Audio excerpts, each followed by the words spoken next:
Yeah, so if there is anybody who would like to, speak something, you can just unmute. Don't write it in the chat. I would not be looking at the chat. Okay. So yeah, we'll be starting with the first problem, A problem here. And if you guys want me to wait for another 1 or 2 minutes, I can do that, or we can just start.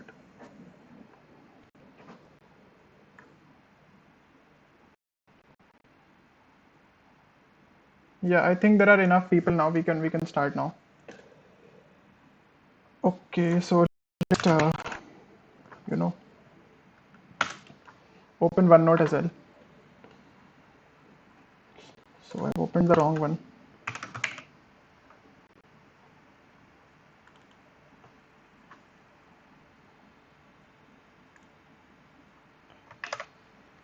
अच्छा, मतलब ऐसे lag तो नहीं हो रहा ना ज़्यादा? मेरे एंड पे तो हो रहा है, तुम लोगों के एंड पे ज़्यादा लैग तो नहीं हो रहा? बता दो एक बार। नहीं नहीं, कुछ भी लैग नहीं है शायद। ठीक बिल्कुल है, नहीं। ठीक है, बढ़िया। ओके, तो फिर हाँ, मतलब स्टार्ट करते हैं ए प्रॉब्लम से। इसमें वैसे किसी को डाउट है एज सच की? समझ नहीं आया? वैसे बहुत इजी प्रॉब्लम थी ये। अगर तुम्हें कुछ डाउट है इसमें तो पूछ लो वैसे पहले, फिर वरना मैं समझा दूंगा जल्दी से।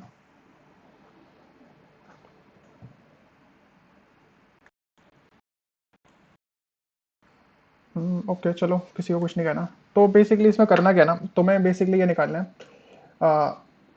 नंबर्स निकालने हैं तुम्हें x, and x should be in the range of, it should be greater than equal to 1 and should be less than equal to n।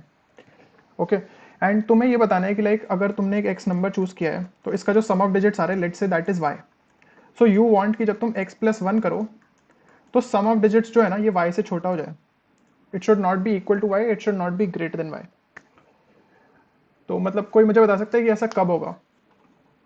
अगर जैसे हमारे पास एक सम ऑफ डिजिट्स y है x का, और मैं x प्लस वन का अगर सम ऑफ डिजिट्स लूँ तो वो y से छोटा आ जाए, लाइक ये कब होगा?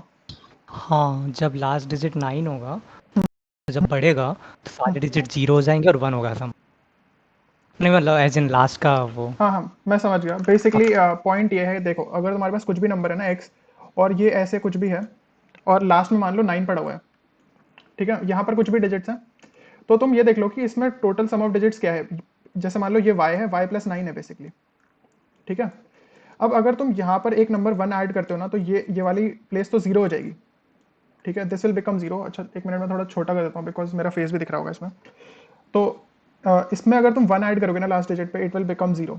बट जैसे ही इसका कैरी इधर जाएगा 1 का, तो मतलब ये नंबर कितना ही हो जाएगा, वन, वाई प्लस वन हो सकता है एट मैक्स, है ना। जो सम आएगा तुम्हारा वाई प्लस वन आएगा, बट तुम्हारा पिछला सम ही ऑलरेडी वाई प्लस नाइन था, तो it is less than Y plus nine, right.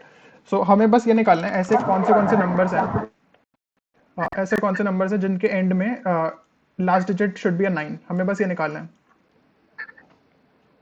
सो हाँ, मतलब इसमें कोई मुझे बताएगा कि कैसे निकालेंगे हम ये? हमें बस टोटल नंबर्स निकालने हैं जो कि less than equal to n है, और उनका लास्ट डिजिट 9 है। तो लास्ट डिजिट 9 किस किस में होता है? 9 में होता है, 19 में होता है, 29 में होता है, 39 में होता है। n+1 not 10+1। हाँ हाँ, इसके एंड से आ रही है इतनी बैकग्राउंड नॉइस। हाँ क्या? बेसिकली हम क्या कर सकते हैं ना, हम एंड ये जो हाँ हाँ 9, 19, 29 है वो सारे लाइक उसके बाद जो नंबर आता है वो 10 से डिविजिबल बाय होता है। तो जो नंबर है लाइक n इक्वल टू 1 2 3 4 5 है, तो मतलब 1 2 3 4 5 में अ, अ, सारे नंबर जो 10 से डिविजिबल बाय है वो कितने होंगे? तो टोटल जो डिजिट है 1 2 3 4 5 की वो उसे डिवाइड बाय 10 कर दे, वो उतने नंबर टोटल 10 से डिविजिबल बाय होंगे, तो वही आंसर आएगा। और अगर हमारा नंबर है जो इनपुट में उसका लास्ट डिजिट 9 है तो हमारा आंसर +1 होगा, वरना तो जो आंसर है वो n/10 ही होगा। Right right right. So clearly देखो, तुम अगर जैसे तुम्हारा नंबर 34 है, तुम 34 से पुराने नंबर्स देखो जो कि 9 टाइप के आ रहे हैं। जैसे 9 आता है, फिर 19 आता है, फिर 29 आता है, ठीक है। तुम इसमें यहाँ पर 39 इंक्लूड नहीं कर पाओगे, तो बेसिकली तुम 34 डिवाइडेड बाय 10 करोगे, इसकी फ्लोर वैल्यू लोगे, तो तुम्हारे पास तीन नंबर्स आ जाएंगे, 9, 19, 29, ठीक है। सिमिलरली अगर ये 39 होता, 39 डिवाइडेड बाय 10 करते हो तो तुम्हारा आंसर 3 आता। बट इस केस में तुम्हें +1 करना पड़ेगा। तो इंस्टेड ऑफ डूइंग एनीथिंग तुम बस ये कर दो n+1 डिवाइडेड बाई 10। ये तुम्हारा फाइनल आंसर है इस क्वेश्चन का। जो भी तुम्हारे पास n है उसका n+1 डिवाइडेड बाई 10 कर दो। ठीक है, इसमें किसी को डाउट है तो पूछ लो।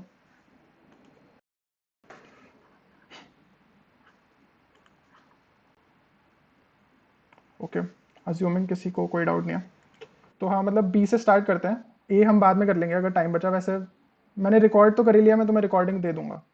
ठीक है, तो हाँ, बेसिकली सबसे पहले मुझे ये बता दो, स्ट्रिंग मतलब ये वाली जो प्रॉब्लम थी इसमें काफ़ी लोगों का हैक हो रहा था और काफ़ी लोगों का ना सिस्टम टेस्ट पे फेल हो रहा था। तो तुम्हें किसी को भी पता है कि कौन सा ऐसा टेस्ट केस था जो फेल हो रहा था एक्चुअली? क्योंकि मुझे ऐसा मिल नहीं पाया था कॉन्टेस्ट के टाइम पे। ये मुझे शायद एक पता है।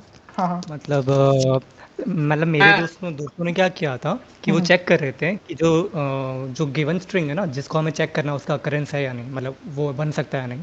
हम्म, तो उसका हर एक प्रीफिक्स चेक कर रहे थे, बट उसका जो प्रीफिक्स है बस पहला मैच चेक कर रहे थे उसका, कि पहली बार जब मिल गया ना, और हम्म। उसी को टेस्ट कर रहे थे। और हो सकता है कि उसका मैच कहीं राइट में वापस एग्जिस्ट करता हो, तो वो चेक नहीं कर रहे थे, और प्री टेस्ट उस पर भी पास हो गया था। ओ आई सी, मैं समझ गया। तो बेसिकली हाँ प्रॉब्लम यहाँ पर ये हुई है कि जैसे कुछ स्ट्रिंग है, जैसे ए बी ए सी, और मान लो आगे ए सी है, ठीक है। तो और उसका इतना मैच हो गया तो उसने कहा पीछे जाओ, बस आगे मत जाओ, है ना? ऐसा कुछ हुआ है ना? हाँ हाँ, जबकि ए बी ए सी शायद आगे कहीं और एग्जिस्ट कर सकता है, सेम समझ गया मैं, प्रीफिक्स, बट समझ गया मैं। वहाँ जा ही नहीं रहे वो। ठीक है, तो बेसिकली मैं सबसे पहले क्वेश्चन समझा देता हूँ। बहुत सिंपल क्वेश्चन है, सिर्फ ब्रूट फोर्स करना है तुम्हें। अगर तुम मतलब ढंग से ब्रूट फोर्स कर दोगे ना तो ये क्वेश्चन चल जाएगा।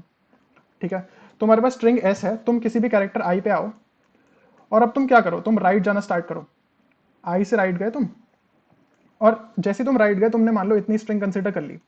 तो सबसे पहले ये तो होना चाहिए ना कि जो तुमने जितनी स्ट्रिंग बनाई है that should match with the, मतलब जो तुम्हें गिवन स्ट्रिंग है उसके स्टार्टिंग के पार्ट से। जैसे मान लो तुमने characters आगे गए, तो स्टार्टिंग के k+1 कैरेक्टर्स ये वाले एस के और टी के मैच होने चाहिए ना, है ना? ओहो, सब एकदम चुप। ठीक है चलो कोई बात नहीं। तो बेसिकली तुम्हारे k+1 कैरेक्टर्स मैच होने चाहिए। अब तुम क्या करो, यहाँ पर तुम देख लो कि कितने कैरेक्टर्स रिमेनिंग है। लेट से स्ट्रिंग टी के अंदर m कैरेक्टर्स हैं, तो कितने रिमेनिंग कैरेक्टर्स हुए? m-k+1, right? बस तुम यहाँ से एक सबस्ट्रिंग चेक कर लो ना कि यहाँ से पीछे जाकर इतनी लेंथ की substring will it be equal to the remaining characters in t और नॉट। अगर ऐसा होता है तो you have found your string, है ना? मतलब इसमें प्रॉब्लम क्या आ रही थी बेसिकली? ये तो बहुत सिंपल ब्रूट फोर्स है, इसमें ऐसा क्या प्रॉब्लम आ रही थी तुम लोगों को?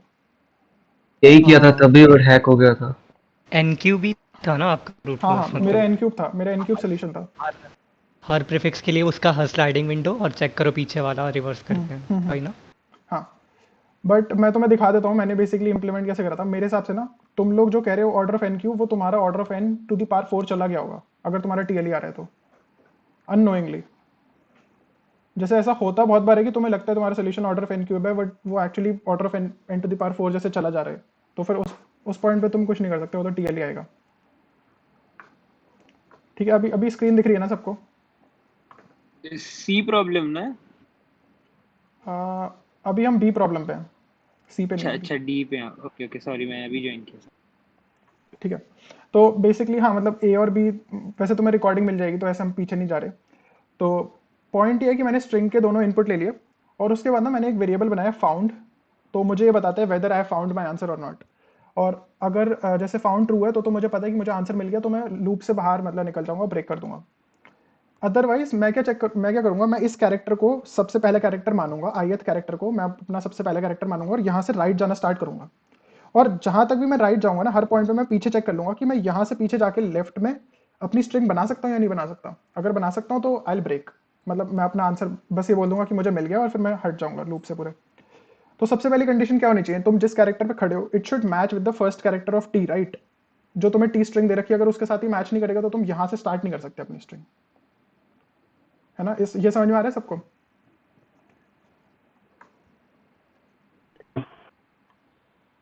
हाँ, basically first character should match with the first, I mean जिस कैरेक्टर पे तुम खड़े हो it should match with the first character of string T.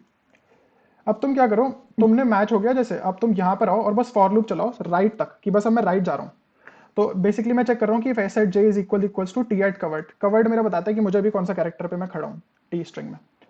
तो अगर मेरे कवर्ड एम हो गए, मतलब मैंने पूरी स्ट्रिंग ही कवर कर ली, ठीक है, टी वाली स्ट्रिंग पूरी कवर कर ली, तो मुझे मिल गया ना अपना आंसर, मैं उसी टाइम ब्रेक कर जाऊंगा। बट लेट से मेरा अभी कवर्ड ना पूरा एम तक नहीं पहुंचा है, तो मेरे पास कुछ कैरेक्टर्स टी स्ट्रिंग में बचे हुए होंगे, तो उसको मैंने डिनोट करा है लेफ्ट से, int left equals to m minus covered, which tells me कि कितने कैरेक्टर अभी टी स्ट्रिंग में बचे हैं। और इंट हियर एक वेरिएबल है जो कि मुझे बताता है कि मैं कितने कैरेक्टर्स लेफ्ट अभी जा सकता हूँ, जिस पॉइंट पे मैं खड़ा हूँ उससे मैं कितने लेफ्ट अभी जा सकता हूँ अपनी स्ट्रिंग में। तो सीधी सी बात है, जितने मुझे कैरेक्टर्स चाहिए, if you know they are greater than जो कैरेक्टर्स मेरे पास हैं, तो उस केस में मैं कुछ नहीं कर सकता। तो जितने मेरे पास कैरेक्टर्स हैं, they should be greater than equal to जितने मुझे रिक्वायर्ड है। तो if here is greater than equal to left, which tells me कि मेरे पास जो रिक्वायरमेंट है वो मैं फुलफिल कर सकता हूँ, तो मैं बस एक सबस्ट्रिंग निकाल लूंगा जितने कैरेक्टर्स में चाहिए उसकी, उसको रिवर्स करेंगे बिकॉज हम राइट से लेफ्ट जा रहे हैं, और मैं चेक कर लूंगा कि जो मुझे स्ट्रिंग मिली है रिवर्स करके, if it is equal to the string जो मुझे टी में बची हुई है, वो मतलब मैं उसे बना सकता है या नहीं बना सकता। और उस केस में फिर बस मैं फाउंड इक्वल टू ट्रू कर दूंगा और ब्रेक कर दूंगा। तो ये मतलब काफी ब्रूट फोर्स सोल्यूशन है, इसमें कुछ है नहीं, ऑर्डर ऑफ एन क्यूब है ये पूरा सोल्यूशन। तो इसमें अगर किसी को डाउट है तो पूछ लो वैसे। एक टेस्ट के समझा दीजिए आप। एक टेस्ट केस समझा दूंगा क्या? बता रहा हूँ मैं, CABAD होगा अगर है। एक सेकंड रुको, वन नोट कहाँ चला गया? अच्छा, मैंने वन नोट जब खोला था तब तुम्हें वो दिख रहा था? दिख रहा था, आवाज नहीं आ रहा था। अच्छा ठीक है, अब अभी जैसे मैंने वन नोट खोला तो मैं दिख भी रहा है और आवाज भी आ रही है ना? ठीक है, तो बेसिकली हाँ, वो बताना test case. CABAD A B CABAD ओहो, फिर से बोलो एक बार, ए बी CABAD C से स्टार्ट है। अच्छा ये, C, हाँ CABAD बस। ठीक है। हाँ, और तुम्हें बस बनाना क्या है? CABAC ये बनानी है ना तुम्हें? हाँ, वो लास्ट में D होगा, मतलब S में B के जगह D। हाँ अच्छा डी, ये डी, अच्छा तो बनाना ही है। ये कैसे बनेगी, है ना, ये पूछ रहे हो ना तुम? हाँ तो नो आना चाहिए था ना इसका। नो क्यों आएगा, यस आएगा इसका आंसर। ऐसे सी ए ठीक है। बी ए सी, ये मैं टेस्ट करके दिखा देता हूँ अपने कोड पे, रुको एक सेकेंड, ये हम कॉपी कर लेते हैं यहाँ से। हाँ, तो बेसिकली एक ही टेस्ट केस है, CABAB, AD कर देते हैं और CABAC बनाना है ना, ये ट्रू आना चाहिए, यस आना चाहिए इसका आंसर। ट्रू ही आंसर मेरा ना। एक सेकंड, मैंने कुछ कहीं गलत इनपुट दे दिया है क्या? एक सेकंड,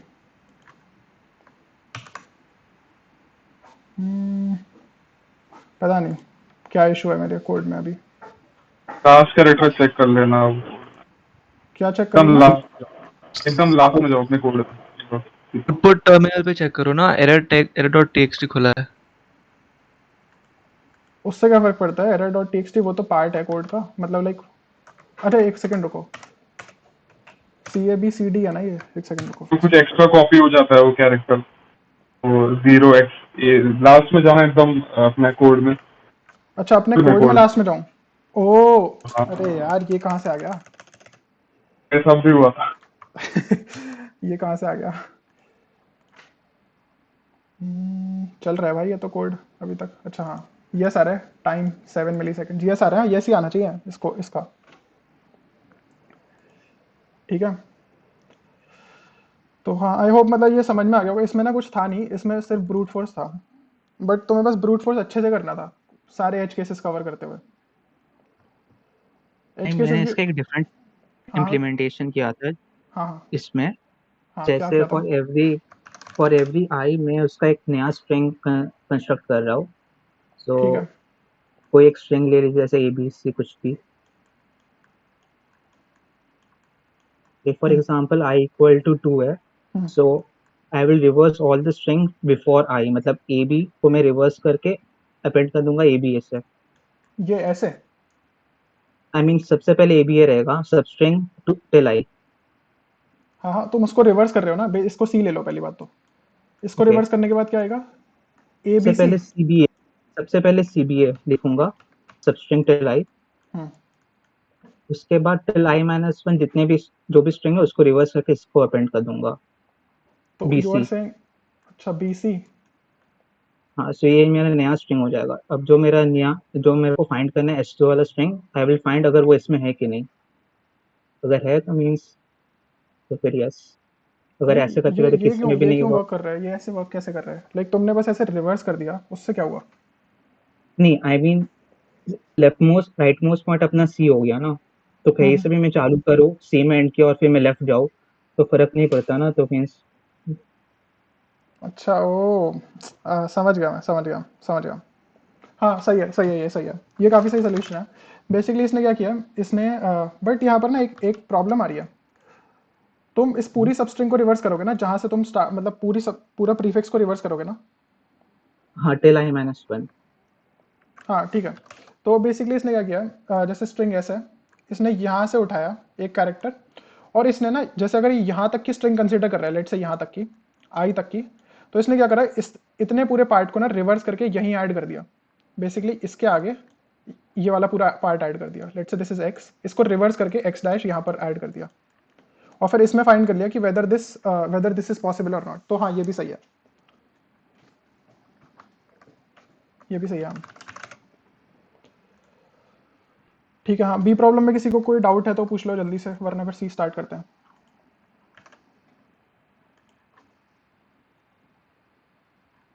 एंड आई होप मतलब आवाज़ आ रही है सब बिल्कुल। पता नहीं कैसे लैग होने लग जाता है।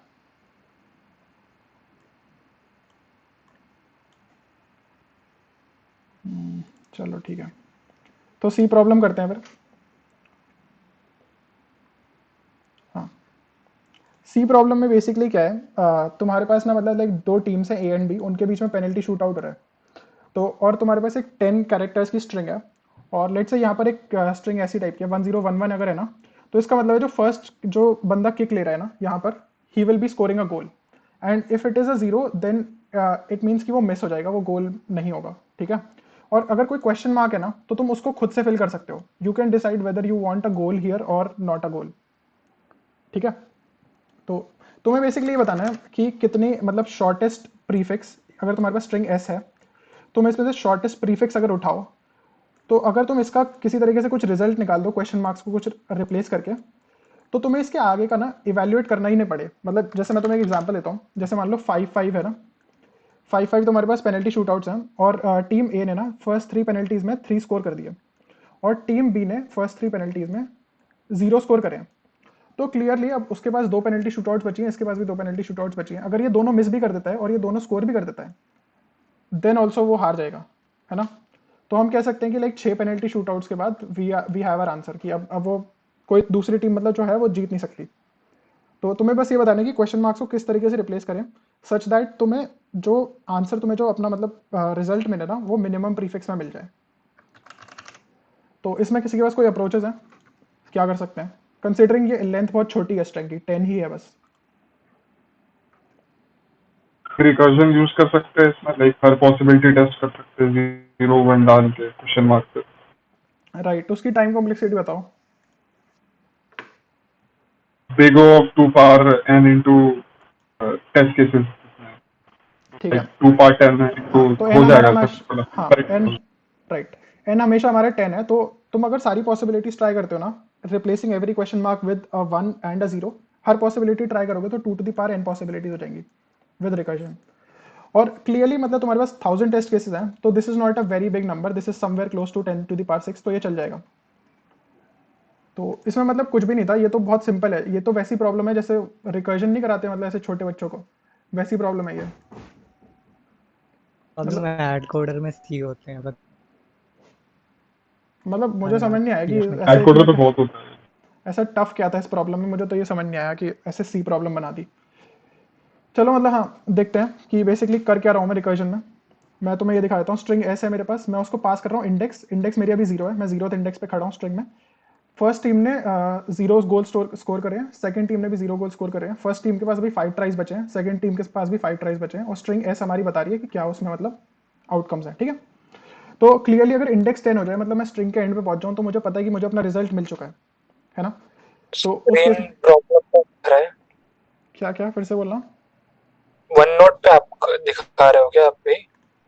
नहीं, मैं यहाँ पे दिखा रहा हूँ, मैं कोड फोर्सेस पे दिखा रहा हूँ। Okay okay, sorry sorry sorry.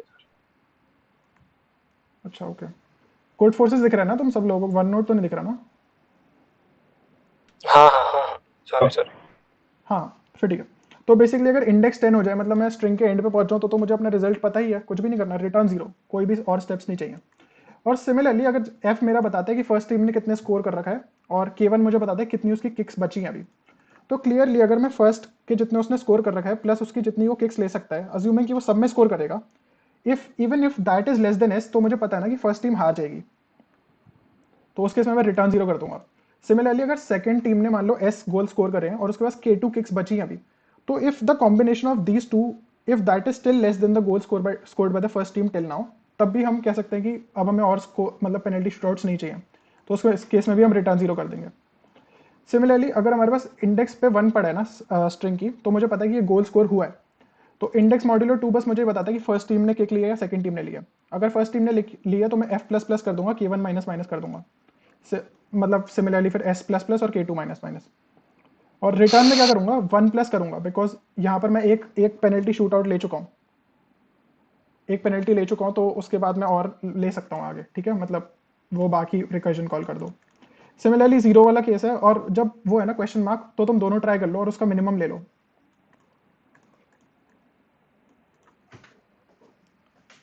ठीक है, इसमें किसी को डाउट है तो कोई पूछ लो।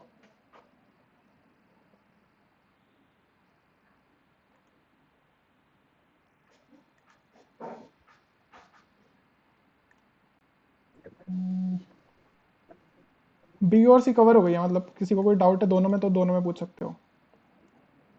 काफी लैग हो रहा है वैसे मेरा सिस्टम, बट कोई बात नहीं।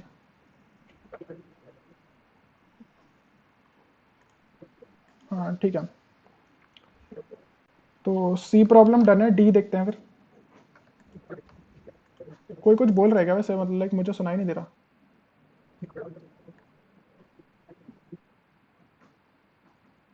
ओहो, कोई एक बार चैट में लिख दो या फिर कुछ बता दो अगर कोई कुछ बोल रहा है तो।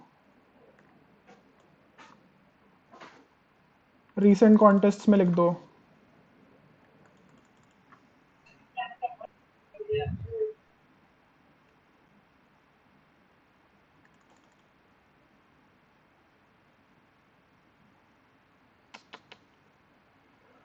ओके, कोई कुछ नहीं बोल रहा वैसे, चलो ठीक है, डी प्रॉब्लम देखते हैं। एक बार कोई हाँ या ना बोल दो कि डी प्रॉब्लम स्टार्ट करें या नहीं करें अभी। कर दो। ठीक है, और कोई कुछ बोल रहा है तो टेक्स्ट चैनल में लिख देना, ऐसे सुनाई भी नहीं दे रहा बिकॉज, और डिस्कॉर्ड तो पूरा हैंग हो चुका है मेरा, बिल्कुल काम नहीं कर रहा। ठीक है, तो हाँ बेसिकली ये क्वेश्चन क्या था ना, इसमें तुम्हें ये दे रखा है,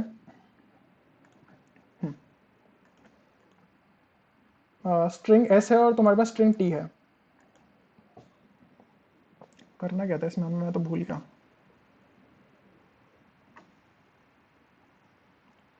हाँ हाँ हाँ, राइट राइट, याद आ गया मुझे क्या करना था इसमें।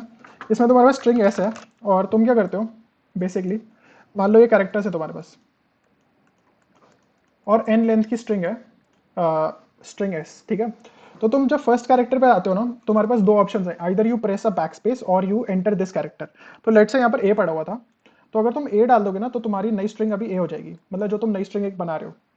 और अगर तुम बैक स्पेस प्रेस कर दोगे तो कुछ नहीं होगा इस पॉइंट पे। लेकिन लेट्स से तुमने ए यहाँ पर डाल दिया था और तुम इस कैरेक्टर पे आके बैक स्पेस प्रेस करते हो ना, तो तुम्हारा ए भी उड़ जाएगा यहाँ से। ठीक है, ये समझ में आ रहा है। लाइक अगर तुम्हारे पास string A B C D है और ई है, मान लो तुमने ए बी सी डी बना ली अभी आगे की, और जब तुम ई पे आए ना, तुमने बैक स्पेस प्रेस किया, तो बैक स्पेस जब तुम प्रेस करोगे तो डी भी उड़ जाएगा यहाँ से। सिमिलरली अगर तुम्हारे पास ए बी सी होती मान लो, ABC होती है और तुम DE में ना दोनों में बैक स्पेस प्रेस करते हो तो B और C दोनों उड़ जाएंगे, ठीक है। तो तुम्हें बेसिकली ये बताना है कि जो स्ट्रिंग S है तुम स्ट्रिंग S से T बना सकते हो या नहीं, ऐसे मतलब कुछ सीक्वेंस ऑफ ऑपरेशंस करके। तो इसमें किसी के पास कोई अप्रोचेस है, मतलब कोई कुछ बोलना चाहेगा? हाँ बोलूँ। हम्म।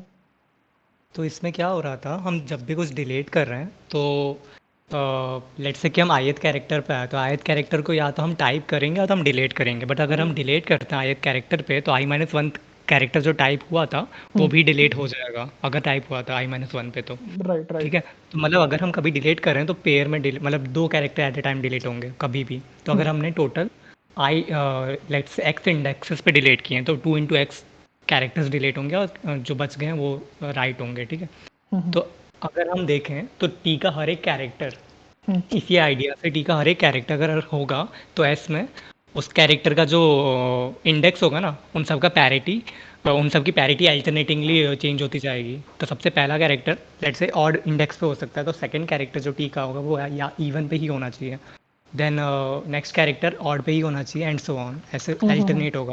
राइट या राइट। ऐसे या तो इवन ऑड इवन।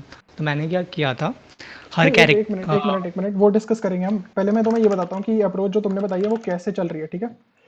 बेसिकली ठीक है हो क्या रहा है यहाँ पर, बेसिकली तुम जब अपना फर्स्ट कैरेक्टर उठा लेते हो ना, लेट से तुमने ये वाला कैरेक्टर उठा लिया कि अब मैं इसको तो अपने आंसर में लूंगा, और जो स्टार्टिंग का प्रीफिक्स है ना, ये जो तुमने हटाया है, इट डज नॉट मैटर, ये बस ऐसा प्रीफिक्स है जो तुम कभी भी हटा सकते हो ऐसे बैक स्पेस मारते मारते। तो तुमने अगर यहाँ तक के सारे बैक स्पेस मारे होंगे तो ये पूरा पीछे का उड़ जाएगा। Let say this is the first character that you pick. तो अब तुम मुझे ये बताओ कि अगर तुम नेक्स्ट कैरेक्टर पिक करोगे तो इसकी पैरिटी चेंज हो जाएगी ना। Let say this was at an odd index, तो अगर तुम नेक्स्ट उठाओगे तो इवन इंडेक्स पे होगा। बट लेट से तुम ये वाला कैरेक्टर नहीं उठाना चाहते, तुम कुछ कैरेक्टर स्किप करना चाहते हो, तो तुम कितने कैरेक्टर स्किप कर दोगे? तुम इवन मतलब एक पेयर में कैरेक्टर्स तो स्किप कर पाओगे, मतलब लेट से यू डिसाइड टू स्किप 2 के कैरेक्टर्स, तुम कभी भी मतलब ऐसे ऑड कैरेक्टर स्किप नहीं कर पाओगे, बिकॉज अगर तुम्हें एक कैरेक्टर अब स्किप करना है तो तुम्हें पिछला वाला डिलीट भी करना पड़ेगा। तो बेसिकली 2 कैरेक्टर्स एक बार साथ में उड़ते हैं यहाँ पर, ठीक है। तो 2 के कैरेक्टर्स तुम उड़ा सकते हो, फिर तुम नेक्स्ट कैरेक्टर ढूंढो यहाँ पर, और फिर यहाँ पर अगर तुम्हें मिल जाए उसके बाद फिर तुम 2 के कैरेक्टर्स कुछ उड़ा सकते हो, फिर आगे देख लो ऐसे।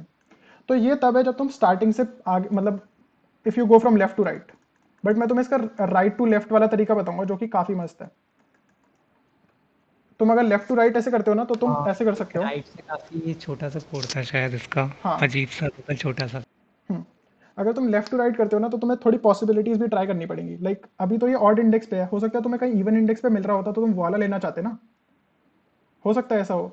जरूरी नहीं है कि तुम हमेशा पहले जो स्टार्ट करोगे वो ऑड इंडेक्स से स्टार्ट करोगे।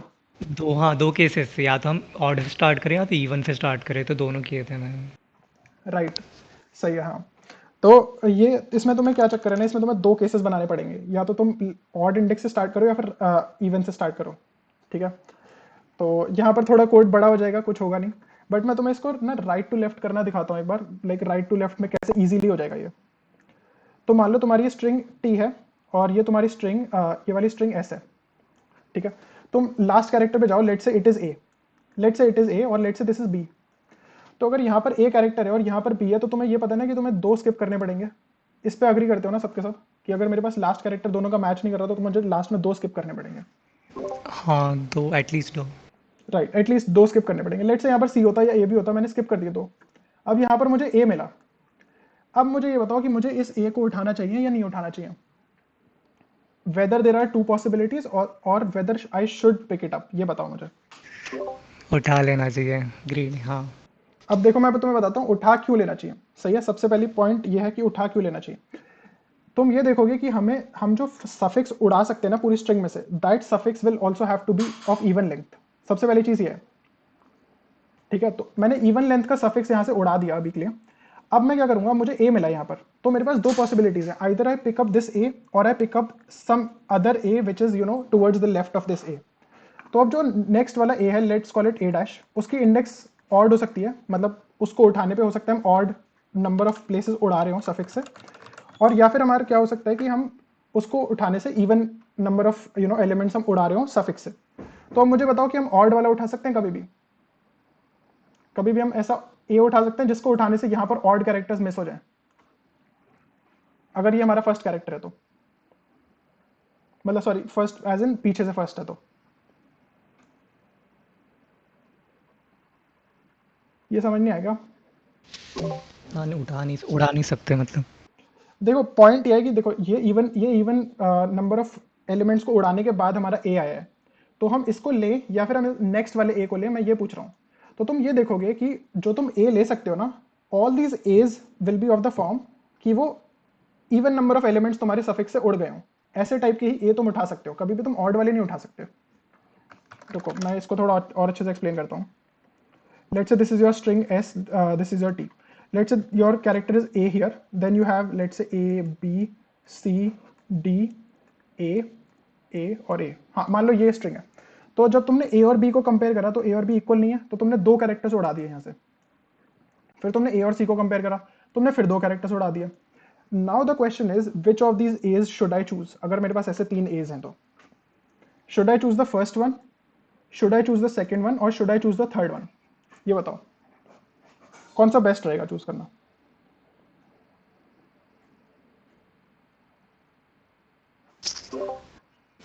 थर्ड बेस्ट होगा, क्योंकि अगर हमने थर्ड चूज़ किया तो हमारे पास पॉसिबिलिटीज़ हैं आगे, मतलब एक्स्ट्रा पॉसिबिलिटीज़ तो है हर एक इंडेक्स के साथ जो इवन होगा वो हम पहले भी चूज़ कर सकते हैं, अभी भी चूज़ कर सकते हैं, बट हो सकता है आगे मिले ही ना इवन।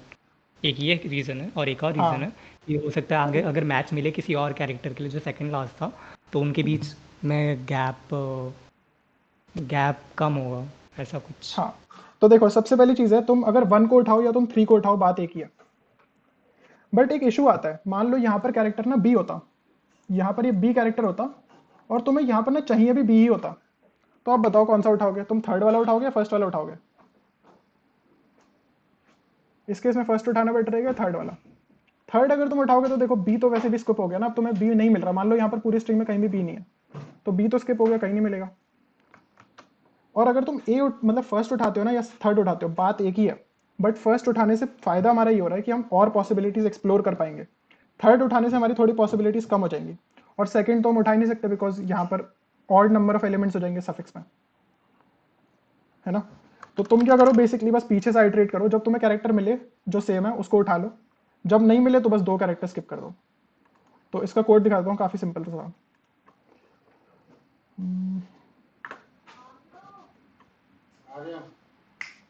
तो बेसिकली कोड कुछ भी नहीं है इसमें।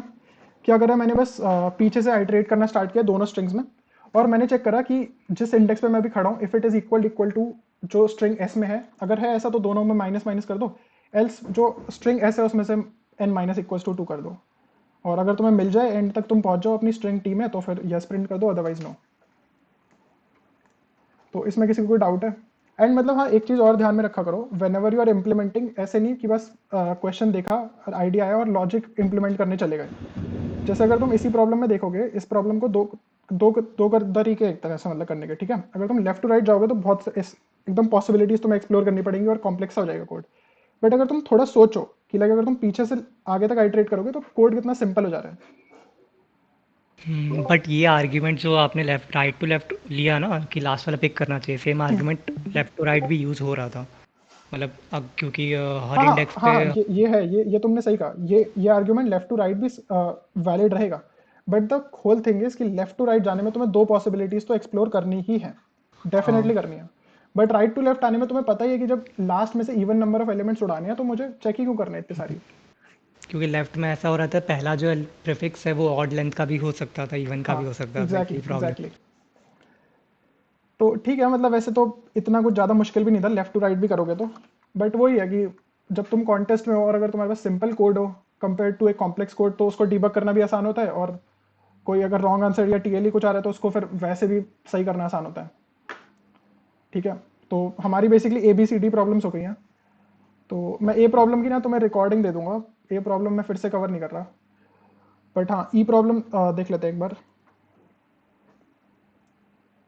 और मतलब ई प्रॉब्लम में ना तुम्हें एक बढ़िया चीज़ सीखने को मिलेगी कि हमेशा ऐसा नहीं होता कि बस प्रॉब्लम पड़ी और उसको सॉल्व करने चलती है, ऐसे नहीं होता। तुम्हें कंस्ट्रेंट्स देखना है, यहाँ पर तुम्हें कुछ वियर्ड सा दिख रहा है इन कंस्ट्रेंट्स के अंदर। मुझे ये बताओ कुछ अगर वियर्ड तुम्हें दिख रहा हो कि ऐसा कभी सीपी में रेयरली दिखता हो। ये मुझे समझ नहीं आया था, काम क्या है। हाँ n/3 वाला। तो इसमें ना पूरे क्वेश्चन में जो वियर्ड चीज़ है ना वो ये है, m is less than equal to n/3। अब सीधी सी बात है, अगर तुम ऐसे एक जनरल सोल्यूशन सोच रहे हो और तुम इस चीज़ को दिमाग में नहीं रखते हो तो बहुत मुश्किल है ऐसे सोचना। बट अगर तुम्हारे माइंड में एक ऑलरेडी ये है कि भाई m is less than equal to n/3, मैं इससे कुछ कर सकता हूँ क्या, अगर तुम ऐसे सोचोगे ना तो तुम एक बेटर सोल्यूशन पे पहुंच पाओगे जल्दी। अगर तुम्हें कुछ भी वियर्ड दिखे ना कंस्ट्रेंट्स में, जैसे मान लो m यहाँ पर होता है, लेट से वो बोलते हैं 0 is greater than equal to m is less than equal to 10, मतलब m सिर्फ 10 तक है, तो भी एक ये बहुत वियर्ड सी चीज़ है। अगर यहाँ पर ये बोलते ना m is less than equal to n, तो ये वियर्ड नहीं है, बिकॉज तुम्हें पता है कि किसी भी एक जो स्ट्रिंग मतलब किसी भी एक एरे को तुम्हें दूसरे एरे में कन्वर्ट करने के लिए एट मैक्स n स्टेप्स लगते हैं, अगर तुम दो मतलब ऐसे दो एलिमेंट्स को उठा के उनको स्वैप करोगे तो, ठीक है। तो वो एक वियर्ड थिंग नहीं होती, बट यहाँ पर जो वियर्ड चीज़ है वो है n/3, ठीक है। तो मैं एक बार क्वेश्चन बता देता हूँ क्या है। क्वेश्चन तुम्हारे पास ये है कि तुम्हारे पास परम्यूटेशन है 1 2 3 4 5 6 ले लेते हैं, तुम इसको साइक्लिकली शिफ्ट कर दो कितने भी टाइम्स। लेट से मैं डिसाइड करता हूँ मैं इसको 2 टाइम्स राइट साइक्लिकली शिफ्ट करूंगा, तो मेरे पास जो मेरे पास नया एरे बन जाएगा वो ये होगा 5 6 1 2 3 4, ठीक है। सिमिलरली तुम अगर 3 टाइम्स डिसाइड करते हो इसको शिफ्ट करना, तो तुम्हारे पास ये बन जाएगा 4 5 6 1 2 3, ठीक है। अब इसमें क्या दे रखा था ना, क्वेश्चन में ये दे रखा था कि तुम्हारे पास एक एरे है, तो मतलब परम्यूटेशन है, आइडेंटिटी परम्यूटेशन, उसको तुम साइक्लिकली शिफ्ट करते हो कुछ भी मतलब लेट से k टाइम्स, और फिर तुम उसमें ना स्वैपिंग करते हो, कोई भी दो एलिमेंट्स उठाते हो, उन दोनों को स्वैप कर देते हो, और जो फाइनल रिजल्टेंट एरे तुम्हें मिलता है वो ये है। जैसे लेट से 2 3 1 4 तुम्हारा रिजल्टिंग पूरा एरे है और तुमने 1 स्वैप करा है, ये तुम्हें बता रहे हैं कि तुमने कितने स्वैप्स करे हैं साइक्लिकली शिफ्ट करने के बाद।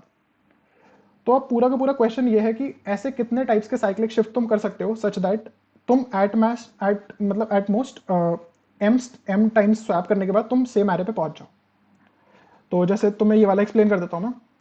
फर्स्ट टेस्ट केस में उन्होंने कहा कि k की वैल्यू बस 1 ही हो सकती है, मतलब k की वैल्यू सिर्फ 3 हो सकती है और एक ही पॉसिबिलिटी है। तो तुम इसको 3 टाइम्स शिफ्ट करोगे तो तुम्हारी 1 2 3 4 जो वो है ना परम्यूटेशन, वो तुम्हारी 3 2 3 4 1 बन जाएगी।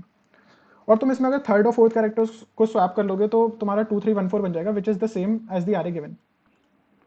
तो ये हम एक पॉसिबिलिटी हमारे पास है जो हम कर सकते हैं।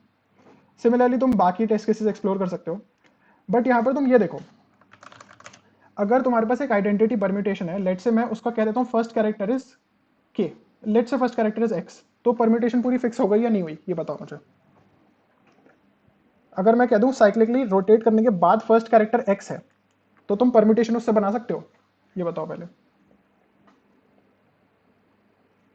जैसे हाँ यूनिक होगा हर एक फर्स्ट कैरेक्टर जैसे 1 2 3 4 5 है, लेट से मैं बोलता हूँ कि फर्स्ट कैरेक्टर जो है वो 3 है, तो सीधी सी बात है अगले कैरेक्टर्स ही होंगे 3 4 5 1 2, ऐसी तो साइक्लिकली शिफ्ट करके बनेगी पूरी मतलब ये जो परम्यूटेशन है। तो सीधी सी बात है, मैं एक कैरेक्टर को अगर कहीं भी फिक्स कर दूँ ना, लेट से मैं यहाँ पर फिक्स कर दूँ 3 है, तो मुझे पूरे परम्यूटेशन का अपना पता चल जाएगा कि वो कैसी परम्यूटेशन होगी,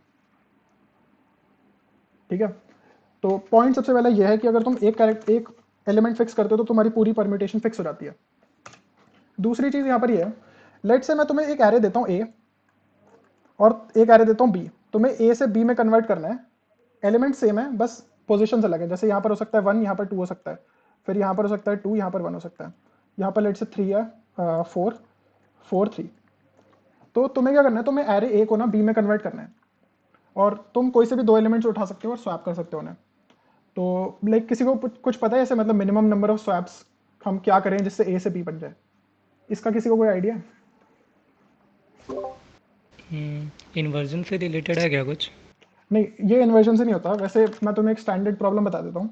स्टैंडर्ड प्रॉब्लम ये है, a से तुम्हें b में जाना है and the only swaps that you are allowed to do are adjacent swaps. Let say ith index पे खड़े हो और तुम i+1th इंडेक्स पे हो, इन दोनों को स्वैप कर सकते हो। हाँ एडजेसेंट तो इन्वर्जन है। If this is the swap that you can make, तो इसमें टोटल a से b आने में टोटल नंबर ऑफ इन्वर्जन्स होते हैं, जो कि तुम n log n में निकाल सकते हो मर्ज सॉर्ट से या फिर फेनविक ट्री से भी, ठीक है। बट वो डिस्कस नहीं करते, ये काफ़ी ट्रिवियल है वैसे ये वाली जो चीज़ है कि तुम कोई से भी दो एलिमेंट्स उठाओ a से और तुम्हें b में जाना है। अब तुम्हें मिनिमम नंबर ऑफ स्वैप्स चाहिए, तो कैसे करोगे? अच्छा मान लो यहाँ पर 1 पड़ा है और यहाँ पर 2 पड़ा है, ठीक है। तुम्हें मान लो a से b में जाना है, तो अगर यहाँ पर 2 पड़ा है तो तुम क्या करोगे? तुम 2 वाली इंडेक्स पे जाओगे ना, तुम वहाँ पूछोगे वहाँ पर क्या पड़ा है एरे a में, है ना। लेट से यहाँ पर फिर 3 पड़ा है और यहाँ पर मान लो 3 पड़ा है, यहाँ पर 1 पड़ा है। अच्छा मुझे बताओ इस एरे में कितने स्वैप्स लगेंगे? नंबर ऑफ कंपोनेंट्स से रिलेटेड है क्या कुछ? हाँ एक्चुअली नंबर ऑफ कंपोनेंट्स नहीं कहूंगा मैं, नंबर ऑफ साइकिल्स से रिलेटेड है। परम्यूटेशन नंबर ऑफ साइकिल्स, हाँ। नंबर ऑफ साइकिल्स भी और हर साइकिल में कितने एलिमेंट्स आ रहे हैं ये भी बहुत इंपॉर्टेंट है। यहीं पर वो n/3 का पूरा गेम आता है। तो तुम ये देखोगे कि यहाँ पर साइकिल कैसे बन रही है, 1 से 2, 2 से 3, 3 से 1। बेसिकली अगर तुम इसको ग्राफ की तरह रिप्रेजेंट करोगे तो ऐसे हो जाएगा। ये है तुम्हारी साइकिल। अब तुम अगर स्वैप करने हैं, तुम ये मतलब इस स्ट्रक्चर में तुम डिसाइड करना चाहते हो कि कितने नंबर स्वैप्स होंगे, तो बताओ कितने होंगे। जैसे एक ट्रिवियल केस लेते हैं, 1 और 2 को तुम्हें 1 और 2 की साइकिल है, तो बताओ कितने स्वैप्स करने पड़ेंगे। 1 2 और 3 की साइकिल है, इसमें बताओ कितने स्वैप्स करने पड़ेंगे। 1 को 2 के साथ और 3 को 1 के साथ 2। अब ये करो 1 से 2, 2 से 3, 3 से 4, इसमें बताओ कितने स्वैप्स हैं। 3 लगेंगे। साइज का साइकिल हो। हाँ, जितने साइज का साइकिल होगा उसका n-1। अगर n साइज की साइकिल है तो मैं उस साइकिल को पूरा एक बार ही रोटेट ही तो करना है। सीधे ऐसे समझो, देखो तुम्हारे पास साइकिल है, ये नोड्स हैं, तुम्हें क्या करना है, बस इस पूरे स्ट्रक्चर को ना एक 1 टाइम क्लॉकवाइज रोटेट करना है। 1 टाइम क्लॉकवाइज रोटेट करने का क्या मतलब होता है, इसको इसके साथ स्वैप करना है, इसको इसके साथ स्वैप करना है, इसको इसके साथ, इसको इसके साथ, इसको इसके साथ। तो टोटल नंबर ऑफ एजेस कितनी होंगी n नोड्स के केस में, टोटल नंबर ऑफ एजेस कितनी होंगी बताओ। -1। एक सेकंड, वैसे एजेस एनी होंगी जैसे नहीं होगी। हाँ सॉरी मैंने एक एक्स्ट्रा एज ले लिया। तुम्हें इसको ना 2 बार नहीं करना पड़ेगा। जो लास्ट एज है तुम्हें उसको मैं कैसे समझाऊं ये चीज़। जैसे अगर तुम्हारे 1 2 3 है ना, रुको एक सेकंड, देखो तुम 1 और 3 को स्वैप कर दो सबसे पहले, या फिर अगर तुम्हारी साइकिल ऐसी है, डायरेक्टेड साइकिल होगी सबसे पहली बात। तो अगर तुम्हारी साइकिल ऐसी है 1 2 को स्वैप कर दो तो 2 1 की जगह पे आ जाएगा। ऐसा कुछ हो रहा है ना कि एक स्वैप में एक एलिमेंट अपनी जगह पे आ रहा है, तो जब n-1 एलिमेंट अपनी जगह पे आ जाएंगे तो अल्टीमेटली लास्ट वाला अपनी जगह पे आ ही जाएगा। एग्जैक्टली बिल्कुल सही पॉइंट। तो अगर तुम्हारे पास n लेंथ की साइकिल है तो उसमें n-1 स्वैप्स लगेंगे, ठीक है। अब तुम मुझे ये बताओ कि जैसे मान लो तुम्हें स्वैप्स चाहिए और मैं कहता हूँ कि तुम्हारे पास एक ये साइकिल है k लेंथ की, k1 लेंथ की, एक ये साइकिल है k2 लेंथ की, एक ये साइकिल है k3 लेंथ की, तो तुम्हारे टोटल नंबर ऑफ स्वैप्स कितने होंगे।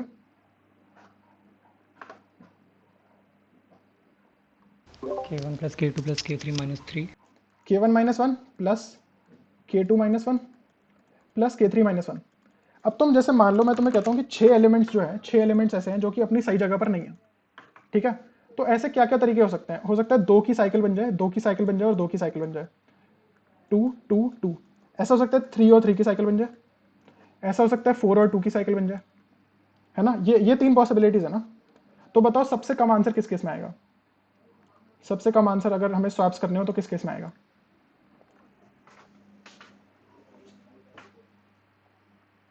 दो में ये वाले केस में ना, इसमें स्वैप्स कितने आएंगे, इसमें 3 क्योंकि स्वैप्स सम आएंगे। सेम रहेगा लेकिन माइनस जितना ज्यादा हो सकता एग्जैक्टली सही कहा, सम सेम रहेगा और सब्ट्रैक्ट जो तुम्हें करने होंगे वो ज्यादा करने होंगे यहाँ पर। तो सीधी सी बात है, जितने ज्यादा साइकिल्स बन जाए उतना मेरे लिए फायदा है। तो अगर मैं वर्स्ट केस में कहता हूँ, मुझे पता है कि मान लो मैं ये साइक्लिक परम्यूटेशन बनाना चाहता हूँ और इसमें ना k एलिमेंट्स जो हैं वो गलत जगह पर हैं अपनी अपनी, तो ऐसी कितनी साइकिल बना सकता हूँ मैं वर्स्ट केस में, मतलब सबसे ज्यादा अगर मैं साइकिल बनाना चाहूँ तो वो k/2 हो जाएंगी ना। k/2 की सील वैल्यू ले लो, कुछ भी ले लो, सील फ्लोर कुछ भी ले लो, मतलब मैं ऐसे समझा रहा हूँ अभी।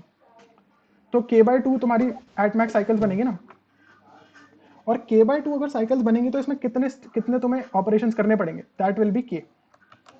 सॉरी एक सेकेंड, हाँ तुम्हें k ऑपरेशंस करने पड़ेंगे अगर तुम्हारे अलग अलग जगह पर है।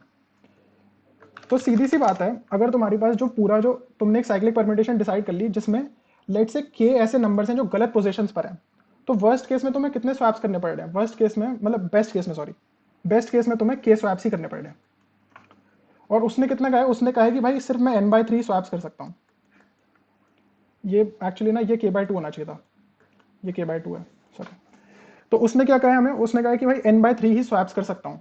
तो कोई मुझे ये बता सकता है कितने एलिमेंट्स ऐसे हैं जो गलत पोजीशन पे इन वर्स्ट केस हो सकते हैं, कितने एलिमेंट्स हम गलत प्लेसेस पे अलाउ कर सकते हैं अगर n/3 स्वैप्स हैं। तो हर दो एलिमेंट्स को उठाओ, ये गलत प्लेस पे है, इनको एक पेयर कर दो, ये गलत प्लेस पे, इनको एक पेयर कर दो।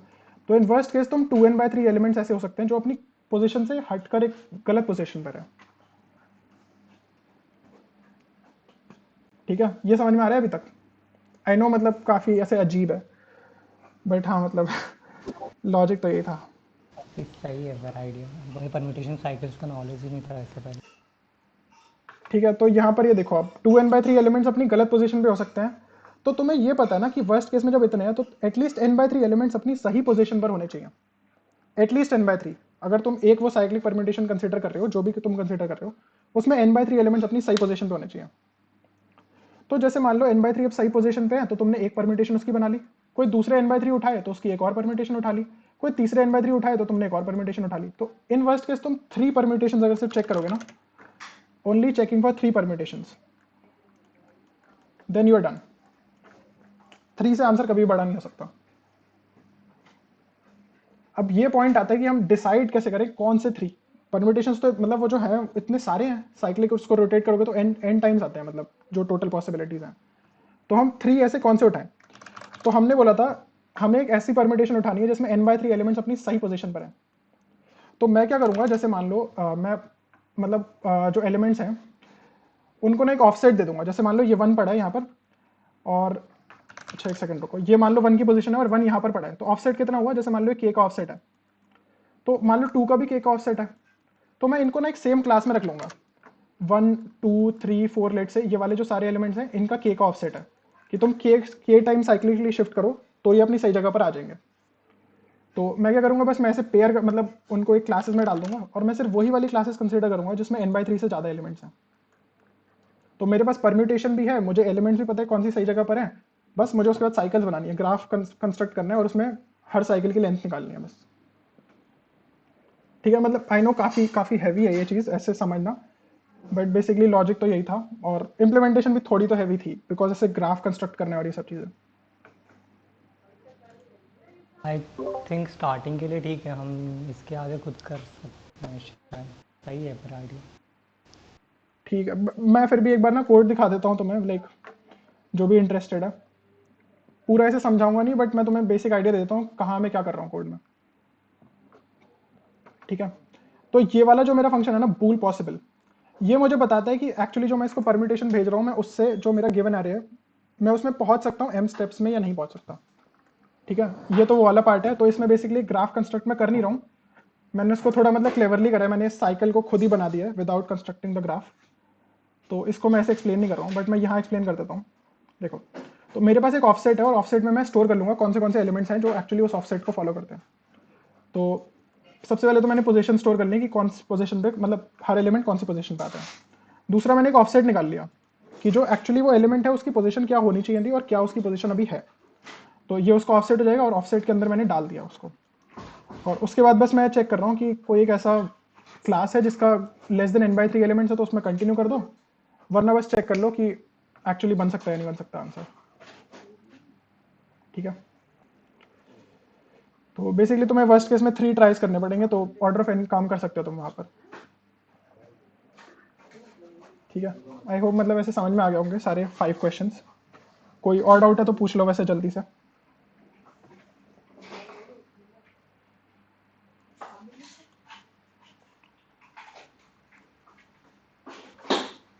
काफ़ी कम लोग रह गए वैसे, ई प्रॉब्लम तक मैं होप नहीं कर रहा था काफ़ी लोग रहेंगे भी।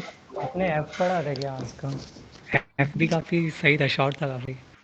एफ पढ़ा था मैंने, बट फिर मैंने सोचा हैकिंग कर लेते हैं, काफ़ी लोग हैक कर रहे थे तो मैंने कहा हैकिंग कर लेते हैं थोड़ी। हैकिंग भी की थी आपने, सही था। पर समझ नहीं आता कॉन्टेस्ट के टाइम हैक हो रहे हैं तो क्या टेस्ट केस होंगे अगर आपके पास हो गए? क्या क्या क्या फिर से बताना। मतलब कॉन्टेस्ट के टाइम पे दिखता है कि हैक हो रहे हैं तो डायरेक्टली टेस्ट केसेस नहीं बनते ना हैक के वाले। वो तो है ही, वो तो खुद सोचने होते हैं। वो तो तुम कोड पढ़ो, तुम्हें लग रहा है कहीं पर गलत है वो कोड, काफ़ी टाइम लगता है वैसे हैक करने में एक सोल्यूशन। कोड पढ़ने में टाइम लगता है काफ़ी, किसी का और का लॉजिक समझना। चलो मैं रिकॉर्डिंग तो एंड कर देता हूँ।